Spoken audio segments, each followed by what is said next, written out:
देखिए सबका व्यू होता है, उसमें कोई दिक्कत नहीं है, लेकिन कोई एक पर्टिकुलर लेवल है जहां पर वो पेन पॉइंट आपको लगेगा कि नहीं बस अब निफ्टी एक पर्टिकुलर लेवल क्रॉस कर ले। चलिए ठीक है, ये बात मैं मानता हूँ, आपकी न्यू हाई में अब कुछ ज़्यादा बचा नहीं है तो वो आ भी गया तो क्या बड़ी बात है, लेकिन उसके ऊपर कोई एक पर्टिकुलर लेवल है जहां लगेगा कि नहीं वो नहीं है, शॉर्ट ट्रेड में दम नहीं है, मार्केट शायद ना रुके।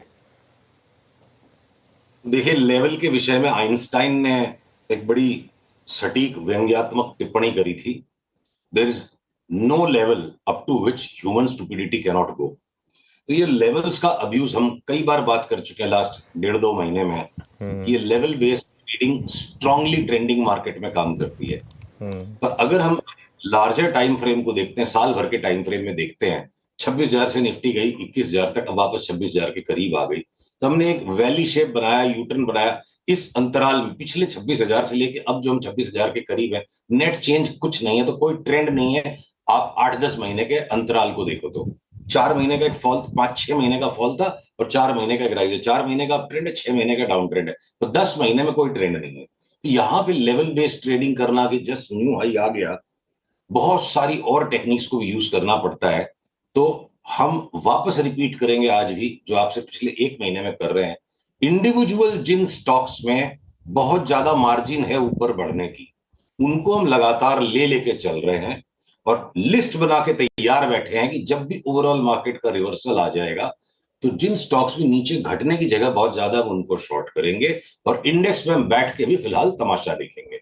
इंडेक्स को मैं भगवान मान लूं, इंडेक्स अगर नया हाई आ जाएगा तो मेरा पोर्टफोलियो बढ़ जाएगा, ऐसा कुछ नहीं हो रहा है इस वक्त बाजार में। बिल्कुल, आइंस्टाइन ने ये भी कहा था कि try not to become a man of success but a man of value, और जो मेरा फेवरेट कोट था उनका। सुशील जी, चलिए इंडेक्स पर तो काफ़ी बात कर ली हमने, स्टॉक स्पेसिफिक यहाँ से आपको क्या क्या अच्छा लग रहा है, कहाँ पर लॉन्ग कहाँ पर शॉर्ट?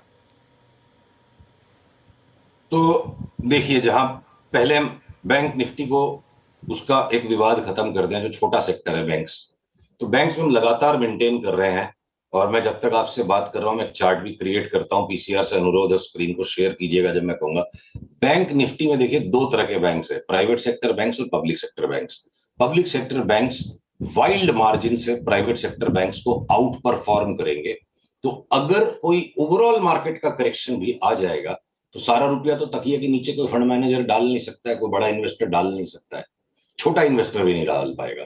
तो place to hide will be public sector banks, Canara bank, PNB, bank of Baroda, इस तरह के जो छोटे वाले पीएसयू बैंक है। एसबीआई भले ही ओनरशिप वाइज पीएसयू बैंक है, management quality wise, business conduct wise वो प्राइवेट सेक्टर का भी बाप है।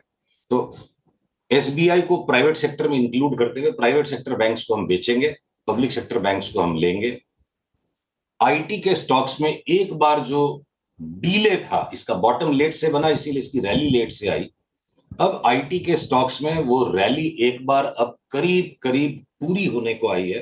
तो जो भी ट्रेलिंग स्टॉप लॉसेस आपके दर्शकों को रखने रखें, और मुनाफे को घर लाएं, फिर ये मिलेंगे दोबारा नीचे। एफएमसीजी के स्टॉक्स को चाहे कितनी मंदी आ जाएगी बाजार में, हम शॉर्ट नहीं करेंगे।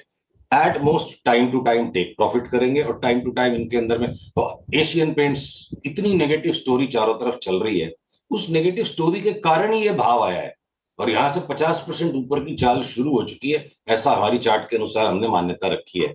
तो उसको हम डिलीवरी ट्रेड में बाई करके रखेंगे। एशियन पेंट्स की चार्ट में जितनी नॉइज है, ट्रेडिंग करके कमाना मुश्किल है। Hindustan Lever, Asian Paints, Colgate, आपके पीआई इंडस्ट्रीज, मैरिको, ये टाटा कंज्यूमर, अब थोड़ा सा और बचा उसका माइनर करेक्शन। तो ये फियर के एटमॉस्फेयर में हमको लगता है पीएसयू बैंक्स के साथ साथ कंज्यूमर स्टॉक्स, एफएमसीजी स्टॉक्स भी सेफ्टी नेट हो जाएंगे। फिर आपकी कंज्यूमर ड्यूरेबल स्टॉक्स में भी हमें सेकंड या third best level of safety नजर आती है कि ओवरऑल कोई मार्केट फॉल आ गया तो इन स्टॉक्स में पैसे रखेंगे, ताकि में तो रख नहीं सकते। तो मेटल्स को बेच दो आप, एक बार के लिए महिंद्रा एंड महिंद्रा में थोड़ी जगह है, पर ओवरऑल ऑटोस को बेच दो। एक बार का करेक्शन 25-30% का रियल एस्टेट स्टॉक्स में भी आ सकता है, पर हालांकि अगली तेजी में मेरे को लगता है सबसे बड़े आउट परफॉर्मर्स वो होंगे। तो एफएमसीजी, कंज्यूमर ड्यूरेबल्स, और आपके शॉर्ट नहीं करना आईटी को, घटेंगे तो वापस लेना है। ये 4-5, 3-4 डिफेंसिव सेक्टर्स को छोड़ के मोरलेस जब भी ओवरऑल मार्केट करेक्शन आएगा, तो क्या बीपीसीएल, क्या एचपीसीएल, क्या रिलायंस, और क्या टाटा स्टील, और क्या हिंडाल्को, सब गिरेंगे। बिल्कुल। तो ये तो वो गोविंदा का डायलॉग याद आ गया मुझे। एक चीज और मैं बताना भूल गया। हाँ ये जो हाँ लास्ट 5 महीने में न्यू एज स्टॉक्स की रैली चल गई, हाँ। नायिका, अब हम वेट कर रहे हैं, सिग्नल आया नहीं है। सिग्नल आने के पहले कोई ने दादागिरी में 2 एक दिन में और उछाल दिया अलग बात है। 2 3 दिन में सिग्नल आने वाला है, लगातार 2 3 दिन ये नीचे बंद हो जाए तो हमने अपने सब्सक्राइबर्स को इंटरनली जो एनालिसिस समझाई है चार्ट के साथ कि भैया 209-10 वाला ये 90 रुपए में मिल जाएगा तो बड़ी बात नहीं, हो सकता 80 में भी मिल जाए। तो सिग्नल आ जाएंगे शॉर्ट सेलिंग के अगर, और बाजार ओवरऑल घूम जाएगा। ये सारे न्यू एज स्टॉक्स, ये पेटीएम है कि नाइका है कि ये आपके पॉलिसी बाजार है, कुटाई हो जाएगी इनकी। चलिए, तो आप कुटाई के मूड में हैं आज। मैं कह रहा था मुझे गोविंदा का वो एक बहुत फेमस डायलॉग एक फिल्म में था, फिल्म का नाम भूल गया। वो हर चीज़ को देख के कहते हैं बेच मारो इसको। तो आप इस समय बेचने के मूड में हैं। Thank you so much. आज हमारे